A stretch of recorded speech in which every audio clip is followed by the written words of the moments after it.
네, 최근 글로벌 사모펀드들이 국내 의료기기 기업에 눈독을 들이고 있습니다. 현재 관련 기업들의 경영 환경이 녹록지 않은 상황에서 막강한 자금력을 앞세워서 기업 쇼핑에 나서고 있습니다. 박승원 기자가 보도합니다. 국내 1위 미용 의료기기 기업인 루트로닉. 지난해 업계 최초 연매출 2천억 원대를 돌파하며 승승장구하는 가운데 돌연 경영권 매각설이 불거졌습니다. 베인캐피탈과 칼라이 그룹 등 글로벌 사모펀드들이 인수를 목적으로 재무실사를 추진하고 회사를 수차례 방문한 사실이 알려진 겁니다. 회사 측에선 사실무근이며 매각 의사가 없다는 입장.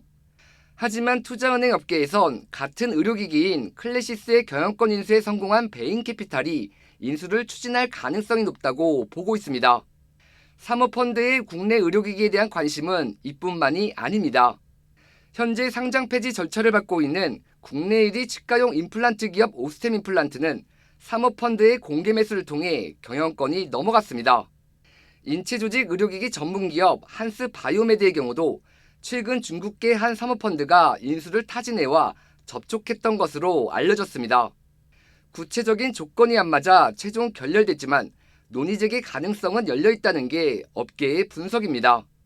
금리 인상과 경기 둔화 우려로 국내 의료기기 업계의 경영 환경이 여전히 녹록치 않은 만큼 막강한 자금력을 앞세운 사모펀드의 영향력은 갈수록 커질 전망입니다. 한국경제TV 박승원입니다. 네, 취재기자와 더 자세한 얘기 나눠보도록 하겠습니다. 박 기자, 최근 들어서 사모펀드들이 국내 의료기기 기업에 더 관심을 가지게 된 배경은 뭐라고 봐야 될까요? 네, 이제 해외 시장에서의 선방 그리고 이제 그로 인한 견조한 실적 이게 이제 사모펀드의 눈길을 끄는 주된 배경 중 하나라는 진단입니다. 실제 루트로닉의 경우 지난해 연결 기준 매출액과 영업이익이 전년 대비 각각 52%, 87% 급증했는데요. 특히 전체 매출 중 87%가 수출인데 이 가운데서도 미국 법인의 전체 매출이 41%를 차지했습니다. 또 횡령 사태에도 불구하고 지난해 국내 임플란트 기업 최초로 연매출 1조 원을 달성한 오스템 임플란트 역시 해외 매출이 전체 실적 성장을 이끌었고 한스 바이오메드도 미국에서 처진 피부에 실을 넣어 당겨주는 시술에 필요한 제품인 민트 리프트의 성장에 힘입어 2년 만에 흑자 전환에 성공했습니다.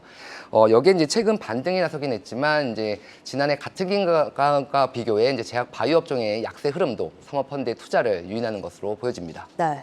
자, 일단 실적과 밸류 관련한 매력 외에도 이렇게 사모펀드들이 국내 의료기기 기업을 좀 좋게 보는 또 다른 이유가 있을까요? 네, 통상적으로 사모펀드는 기업을 싼 가격에 매입한 후 체질 개선을 거쳐 비싸게 매도해 수익을 추구하는데요. 네. 이런 사모펀드 입장에선 국내 의료기기 기업이 매력적일 수밖에 없다는 게 전문가들의 시각입니다. 전 세계적인 고령화로 높은 성장과 수혜가 기대되는 산업이 바로 의료기기이고 이 가운데서도 한국이 의료기기 강국이라는 설명입니다. 여기에 신약 개발 기업의 경우 평균 10년 이상의 개발 기간으로 리스크가 큰데 반해 의료기기는 빠른 제품화로 리스크가 다소 낮다는 점도 긍정적이란 진단입니다. 예. 그럼 이런 관심이 계속 이어진다면 이제 앞으로 사모펀드의 인수 대상으로 좀 생각해 볼 만한 기업은 어디가 있을까요? 네, 실적이 뒷받침되면서 최대 주주의 지분이 낮은 의료기기 기업이 타깃이 될 것이라는 분석이 나오고 있습니다. 시장에선 이런 기업으로 체외 진단 기기 전문 기업인 휴마시스와 유전체 분석 전문 기업 테라젠 이텍스가 언급이 되고 있는데요. 이 가운데 휴마시스의 경우 최대 주주인 아티스트 코스메틱의 지분이 12.7%에 불과합니다. 이렇게 낮은 지분과 달리 실적은 지난해 연결 기준 매출액과 영업이익은 전년 대비 각각 46%, 10% 증가했습니다. 특히 매출 가운데 수출 비중이 53%에 달하는데요. 네. 또 테라젠 이텍스 역시 태제 주주인 김성진 매드팩토 대표 및 특수 관계인 지분이 9.12%로 상당히 낮은 데 반해 지난해 흑자 전환에 성공했습니다. 알겠습니다. 자, 그러면 개인 투자자 입장에서 이렇게 사모펀드들이 좋게 보는 국내 의료기기 기업들 어떻게 바라보면 좋을까요? 네, 통상적으로 사모펀드의 경우 인수에 나서는 기업의 기술 개발보다는 자본의 흐름만을 고려해 향후 몸값을 올린 뒤 투자 지분을 팔아치우는 소위 엑시트의 관점에서 접근하는 경우가 많습니다. 네. 투자금 회수가 주된 목적인 만큼 인력과 부동산은 물론 기술 매각 등에 나설 가능성이 높고 이럴 경우 해당 기업은 어려움에 처할 수밖에 없는데요. 해당 기업의 주가 역시 반짝 상승에 그치는 경우가 많은 게 사실입니다. 다만 그 모든 사모펀드의 경영권 인수가 부정적인 것만은 아닌데요.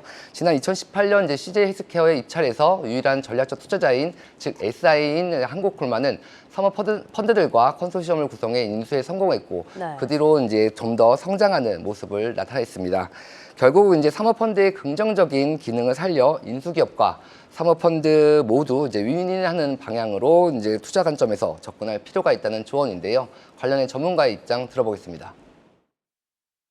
사모펀드가 사업 확장 또는 이제 성장의 방향성을 제시하면서 기업 성장에 적극적으로 기여하는 그런 이제 사례들에 있어서는 향후 주가에 있어서도 긍정적인 영향을 미칠 수 있기 때문에 이런 부분들은 투자자들도 긍정적으로 평가할 수 있는 부분이라고 볼 수 있죠. 네, 여기까지 듣도록 하겠습니다. 산업 2부 박승원 기자였습니다.